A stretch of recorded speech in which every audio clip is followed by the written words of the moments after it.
stepping into Drake's apartment on the 52nd floor of a Toronto high-rise, with sweeping, unobstructed views of the CN Tower and Lake Ontario in the distance. All is quiet, save for a large-screen TV playing non-stop coverage of Hurricane Irma on CNN. Though he no longer has a house in Miami, Drake is transfixed by the news. That's just the way he approaches any subject that interests him. He dives deep, albeit on his own schedule. "This interview is kind of early for me," he admits, though it's presently 1:45 p.m. The night before, he started plowing through musical ideas, an instrumentation, a beat, an arrangement, well after midnight, and he didn't stop until 10 a.m. "My wheels just start spinning faster than most people's at that hour," says the 31-year-old rapper, musician and former teen actor, dressed in a navy blue tracksuit and plain white Nikes. "It's best for me to find an atmosphere that's quiet. I don't like a lot of people around when there's a task at hand. Case in point, I find no entourage here, only longtime manager and business partner Adele Futurner, 32, not to be confused with Future, the Atlanta-born rapper." The duo is in their hometown of Toronto on this brisk September afternoon to debut their first movie as producers, The Carter Effect, a documentary about high-flying former NBA star Vince Carter, which is premiering at the Toronto Film Festival. The previous night, LeBron James swung into town to host a celebratory dinner at Drake's Pan-Asian restaurant Rings for a group of 30, including executives from HBO Sports and Universal Pictures, and such stars as Idris Elba, who rolled in from his Molly's Game premiere with an entourage of about 12.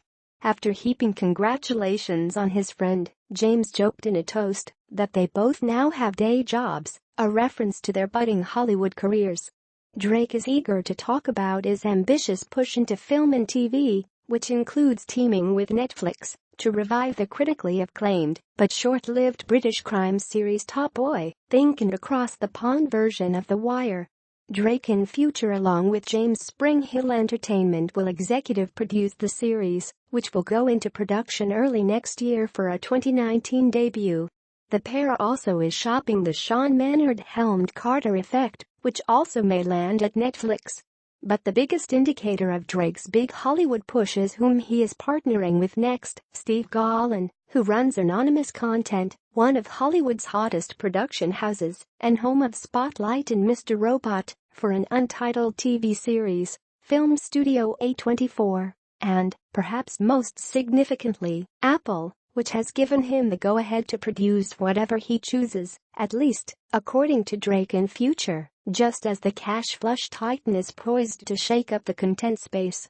If some of the details seem vague, chalk it up to the fact that not everything Drake touches becomes a news story or internet meme, with lengthy trademark battles ensuing. He once popularized the term YOLO, the acronym for You Only Live Once, on the motto, a bonus track from his 2011 album, Take Care. The term wound up on unauthorized clothing and merchandise and became a legal headache. That's why he and Future won't even divulge the name of their new company yet. Ditto for the specifics on their film and TV projects. Everything needs to be locked down first, including the rights to a magazine story that will serve as the basis of the Gallen collaboration. But there's one thing Drake is eager to discuss in depth: Harry Potter. Editor's recommendation. For the past 4 years, he has been chasing a first edition of Harry Potter and the Sorcerer's Stone, and it's finally on the market for $160,000. "Yeah, I read them all," he says of J.K. Rowling's series, two tiny diamonds glinting from his front teeth as he breaks into a wide smile. "I tell him I'm reading the series to my kids, and he immediately peppers me with questions. What book are you on?" "Goblet of Fire," I respond. "What part?" Then, as if to talk himself into the purchase, he says, "I should get it. My birthday's coming up. Maybe I'll buy it for myself as a treat." And why not? What's 160 grand when you're selling out concerts from Amsterdam to Auckland that gross more than $1 million a night? And when you're one of the top 5 richest hip-hop stars in the world, according to Forbes? In fact, At just 31, Drake already is one of the best-selling artists of all time. His most recently released album, More Life, set the record for most first-day streams with 90 million globally. His 2016 collection, Views, held the #1 spot on the Billboard 200 for 10 consecutive weeks and notched more than 500 million overall streams.